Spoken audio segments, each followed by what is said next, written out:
Ang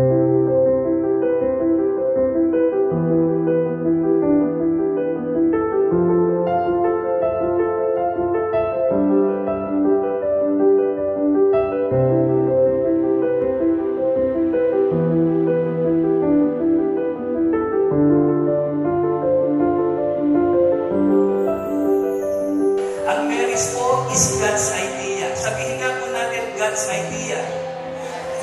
Ang kasalan, mga kapatid, hindi po ito nanggaling kung kanino man, hindi po ito idea o hindi po ito kaisipan ng isang tao. Ito po ay kaisipan ng ating Panginoon. Ayon po sa Matthew chapter 19, verse 4, sabi po dito, sumagot si Jesus, hindi pa ba ninyo nababasa sa kasulatan na sa pagsimula, nilalang ng Diyos ang tao na lalaki at babae. Ang marriage, ang unang pagpapakasal, mga kapatid, for your information, ito po ay naganap sa isang pong hardin. Hardin po ng Eden.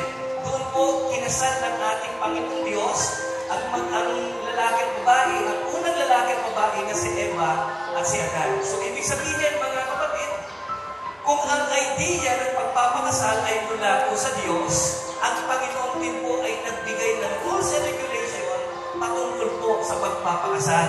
Ano ho? So, huwag po natin kakalimutan yan habang kayo po ay nagsasama. Kanina po ay meron po kung narinig na sila po, kung di po nagkakamali, 29 or 30 years na po nagsasama. Sino po kayo?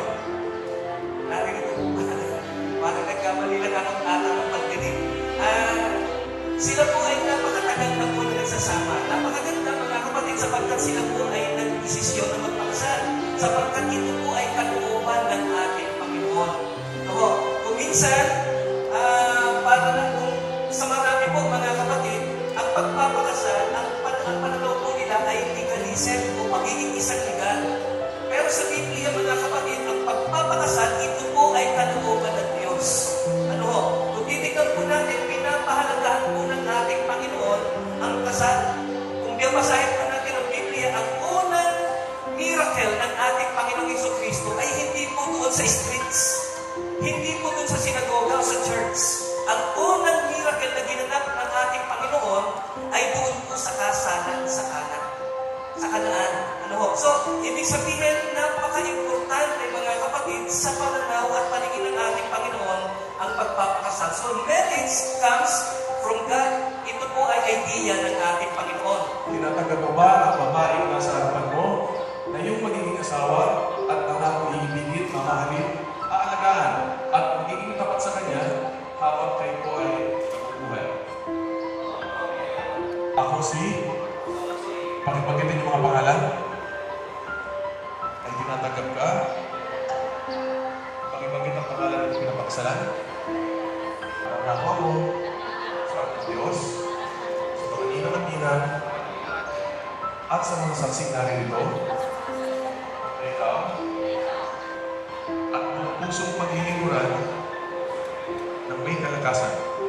Kunin ang kaliwang kamay ng inyong bride, at bago isuot po ang singsing sa kanyang daliri, kung maaari, pakikulit po muna ang mga sumusunod. Ibinibigay ko ang singsing na ito bilang simbolo ng aking wagas na pagmamahal sa iyo. Sa kapangyarihan, iginawad sa akin ang batas ng Republika ng Pilipinas. Iginagawad ko po sa inyo at aking pinayag na mula ngayon, kayo po ay magkasama na.